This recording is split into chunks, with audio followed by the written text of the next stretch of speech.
ना शॉर्ट जो है उससे फालिज हुआ बस। अरे उसको ना तकरीबन कोई पौने को 4 साल हो गए। जी जी।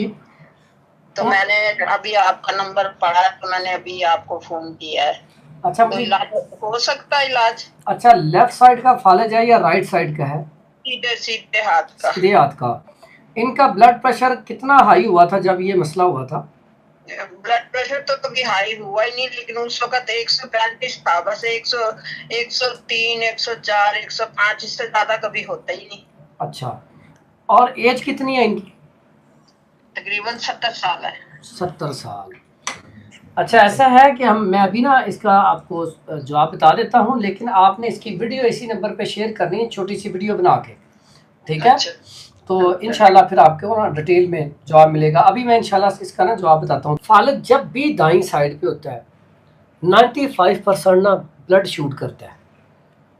बीपी हाई होता है, दाईं साइड का फालिज हो जाता है। बहुत कम आपको कभी कोई केस मिलेगा कि ब्लड लो था, बीपी लो था और दाईं साइड वो फालिज वो पॉसिबल नहीं। लेफ्ट साइड पे जब भी हो गया होगा तो ज्यादातर ब्लड लो होने की वजह से होगा, कमजोरी की वजह से। कि जब राइट साइड का फालिज होता है तो क्लॉट यहाँ पे आता है, ऑपोजिट साइड पे आता है, ऑपोजिट साइड पे आता है। जब लेफ्ट साइड का फालिज होता है तो क्लॉट यहाँ पे आता है, ऑपोजिट साइड पे आता है। बिल्कुल सही। अब ये कुलिया याद रख लें। ऐसे पेशेंट को आप सब्जियां दें, फल दें, सलाद दें। अगर आपने बीच में गोश्त ऐड करना है तो मटन या देसी चिकन, लेकिन वो भी सब्जी में थोड़ा सा डाल के देना है, डायरेक्टली नहीं देना। डायरेक्ट नहीं देना। कोई भी चीज रेगुलर नहीं खानी चाहिए। वो हर्बल की दवाई हो, होम्योपैथिक की दवाई हो, एलोपैथिक की दवाई हो, मुसलसल कोई दवाई या कोई गजा नहीं लेनी चाहिए, क्योंकि उसके साइड इफेक्ट बहुत ज्यादा होते हैं। आप जो बता रहे हैं वो ये है कि अल्टीमेट रेमेडी ये है कि आपने कुछ ऐसा चीजों का डैमेज कंट्रोल करके नेचुरल फूड के ऊपर आना है, दवाई खत्म करनी है। यस, और इसके साथ साथ नुस्खा जो है बड़ा आसान सा है, सादा सा है। नुस्खा आप इस्तेमाल करना चाहें, उसमें गंधक आंवला सार 50 ग्राम, छिलका रीठा 50 ग्राम, और उसमें आपने ये 2 चीज़ों का पाउडर कर लें। उसमें अगर तुम्बे की जड़ मिल जाए या तुख्मे तुम्मा मिल जाए तो वो भी इसमें 50 ग्राम ऐड करके इसका कैप्सूल भर लें। सुबह शाम एक कैप्सूल खिलाया जाए। उसके बाद छोटी चंदन और जिसे असरोल भी कहा जाता है, काली मिर्च, ये दोनों चीज़ें मिला के रख लें।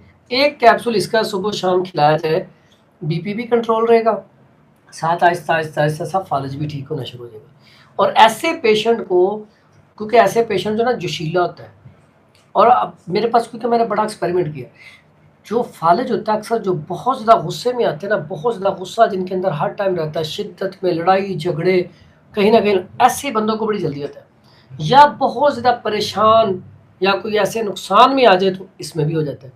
लेकिन इसमें जब इलाज हम कर रहे होते हैं तो हम बार बार कह रहे थे कि इसको आप कूल माइंड रखें। उसमें कूल माइंड रखने के लिए ऐसा पेशेंट पसंद करता है मुर्गन अग़ज़िया। अब मुर्गन अग़ज़िया खाने वाले को तो गुस्सा कम हो ही नहीं सकता। अब जिसको फालिज होता है उसका गुस्सा और डबल हो जाता है। तो फिर मैं जब समझाता हूँ ना कि इसी बीमारी में जब साथ वाले घर वाले आते हैं कि इसी बीमारी की वजह से फालिज हुआ, फिर वो फौरन कहेंगे देखें कि साहब को भी पता चल गया कि इसी वजह से हुआ, फलां टाइम आप गुस्से में आए थे ना, आप गुस्से में ये काम करने लगे तो आपको फालिज हो गया। अरे तो अब मैंने कहा अब जिद छोड़ दें। तो वो फिर समझाते हैं, वो घर वाले कहते हैं अब उससे भी ज़्यादा गुस्सा करते। तो मैंने कहा जब तक इनका गुस्सा कम नहीं ना होगा फालिज ठीक नहीं हो सकता। तो उसके लिए क्या, उसके लिए आपको ग़िज़ा जो है वो सब्जियों पे आना पड़ेगा।